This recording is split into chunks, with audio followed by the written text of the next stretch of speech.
Salut à tous. Avant de parler du grand steeple chase de Paris pour ce dimanche, je reviens sur le quintet d'aujourd'hui où je vous indique le gagnant, le couplet gagnant en 2 chevaux qui fait 19 euros quand même, et le tiercé dans l'ordre en 4 chevaux qui fait 150 euros.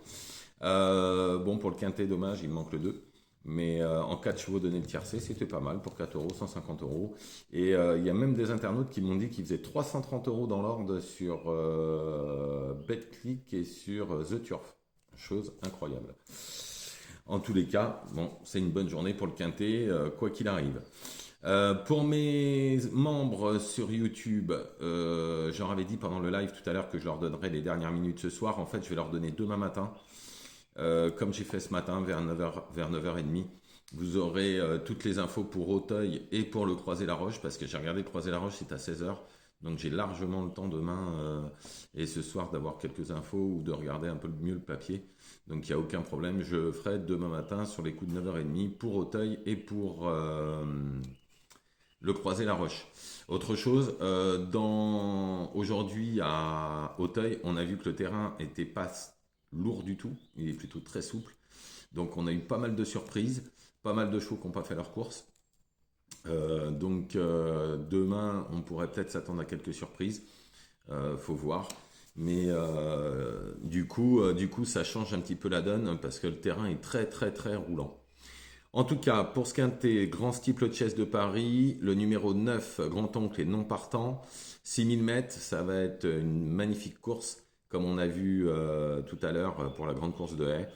Donc on est parti. En première position, j'ai choisi le 14 Juntos Ganamos. Alors c'est vraiment le cheval de classe du lot. Si tout se passe bien, il devrait lutter pour la victoire, comme le gagnant d'aujourd'hui, qui a été le cheval de classe. Ensuite, en deuxième position, j'ai mis le 12 Ami du Kiff. Alors, il s'est imposé dans le Maurice Gillois. Sur cette performance, c'est une bonne chance. Surtout que l'entourage, en général, la famille Lenders prépare très très bien ses chevaux. Et là, je sais qu'il l'a préparé au petit soin pour cette course depuis un moment.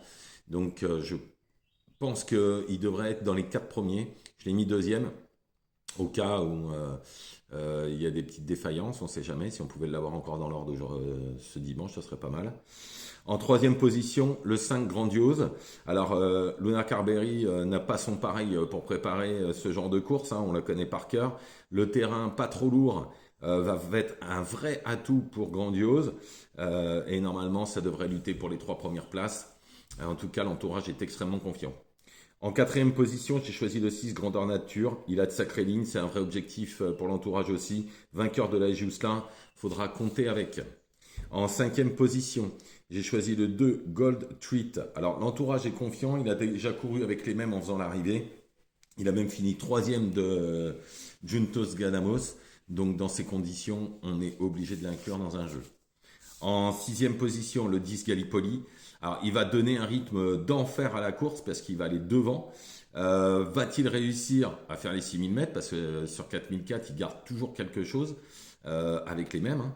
Donc, mais à mon avis, il va en mettre plus d'un dans le rouge parce que s'il court comme il court d'habitude, il va aller devant méchant, quoi. Maintenant, il faudra tenir les 6000 mètres. En septième position, le 7 Houghton Glass. Alors c'est le Troublion en puissance, un cinquième du Clermont-Tonnerre et gagnant du Murat. Il a le droit d'être cinquième dans ce lot-là parce que je pense qu'il y a des chevaux qui sont un petit peu meilleurs. Et en huitième position, le 4 Toscana du Berlay. Alors lui, le fait d'avoir gagné le prix Ingré contre certains de ses adversaires, hein, dont Ami du Kiff d'ailleurs, lui donne une chance. Mais les autres, étaient-ils vraiment à 100%? Peut-être que c'était un peu comme on dirait son arc de triomphe ou ce prix d'Amérique pour ce Toscana du Berlay. Donc je pense que s'il est 4-5, il aura très très bien couru. Donc je récapitule pour ce quintet: le 14 Juntos Ganamos, le 12 Ami du Kiff, le 5 Grandiose, le 6 Grandeur Nature, ensuite le 2 Gold Tweet, puis le 10 Gallipoli, le 7 Houghton Glass et le 4 Toscana du Berlay. Je vous remercie, ne faites pas n'importe quoi comme d'habitude et je vous souhaite une excellente journée. Je vous retrouve demain soir pour le quintet de lundi.